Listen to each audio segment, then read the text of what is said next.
Welcome to the Mastercard Pro channel. Today we will talk about the problems and weaknesses of Škoda Rapid. It's fair to say that Škoda has enjoyed the huge and deserved success in the UK over the past few years with a range of intelligently made and good value products ranging from the likable Fabia small car to the spacious Octavia family holiday and up to the humongous superb executive, taking in a couple of choices SUVs on the way. One model that perhaps not on people's radar as much as those other is the Rapid, a 5-door hatchback that looks a little like a saloon and appears to be on closer inspection a shrunken version of the Octavia. It actually sits somewhere between a Ford Fiesta and a Ford Focus in size and is based on the underpinnings of the smaller Fabia.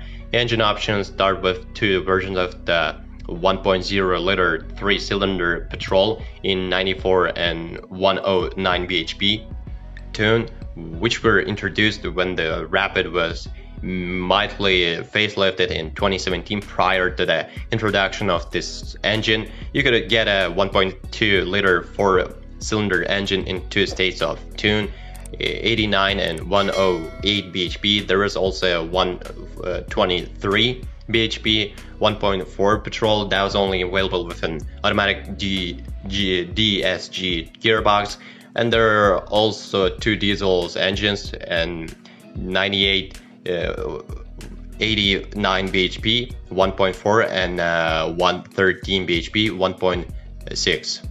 Surprisingly, the Rapid is over generously equipped, although there are a number of trim options. Entry-level S trim comes with steel wheels, no Bluetooth or aircon, and your only real luxuries are electrically adjustable door mirrors and electric front windows. SE trim is a little more palatable with aircon, 15-in alloy wheels, Bluetooth, cruise control, rear electric windows, along with a leather trimmed steering wheel and gear knob.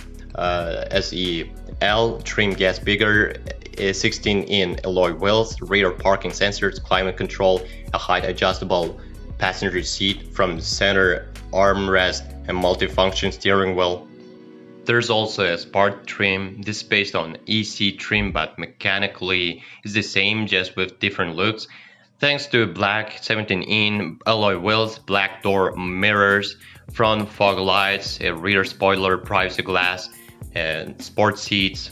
On all trims, you had to pay extra for a DAB radio and sat-nav, so it's worth checking that your used Rapid has had all these useful options aided.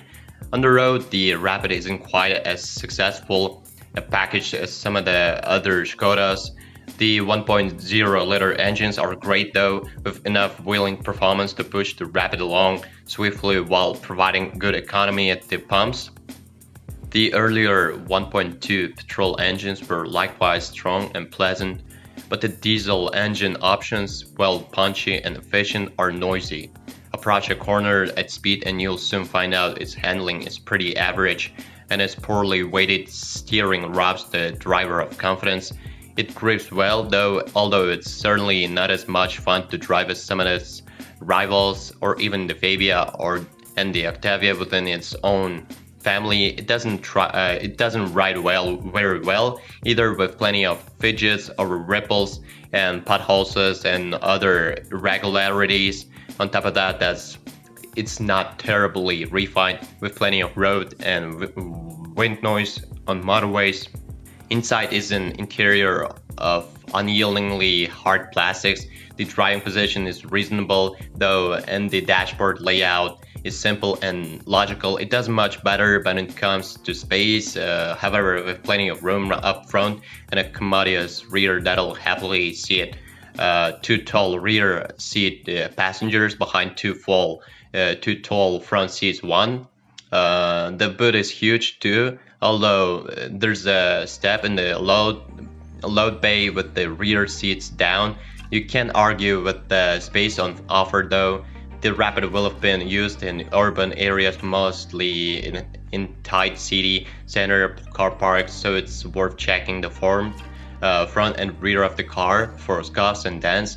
Also check the alloy wheels if fitted for any curb damage.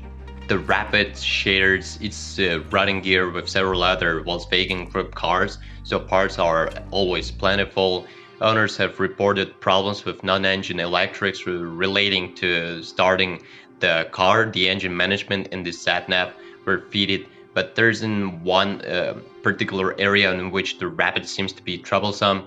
The Rapid didn't feature in our most recent reliability survey, but it's always done well in the previous customer satisfaction and reliability studies. The Rapid siblings, the Fabia and the Octavia, have all fared well, so it's likely it would too. Škoda as a brand finished in 13th place out of 32 manufacturers with an excellent overall score of 80%.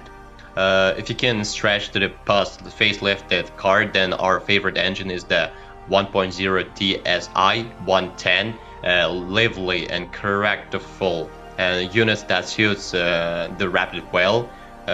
On older cars, we recommend the 1.2 TSI unit. The problem with the Rapid's trim levels is none of them are especially well equipped, and on all of them, DAB radio and sat-nav are extra. So it's worth sticking with moderately well-equipped SE trim, trying to find a car on which the original owner has splashed out on those two items.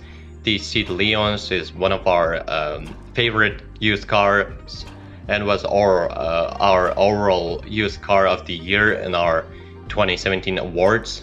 It's stylish, comfortable, it comes with a strong range of engines and low running costs, handles brilliantly, and above all, it's great value for money. The Vauxhall Astra feels more substantial than the Rapid, and it's decent to drive too with a practical interior use. The examples are good value, and there's almost as much room inside as the Rapid. Well, if you're the owner of this car, then please describe the problems that you had to face during the operation of the car. Perhaps it is your feedback that'll help viewers when choosing a car. That's it for today. Thanks everyone for attention. It isn't much work for you to subscribe to the channel. See you soon.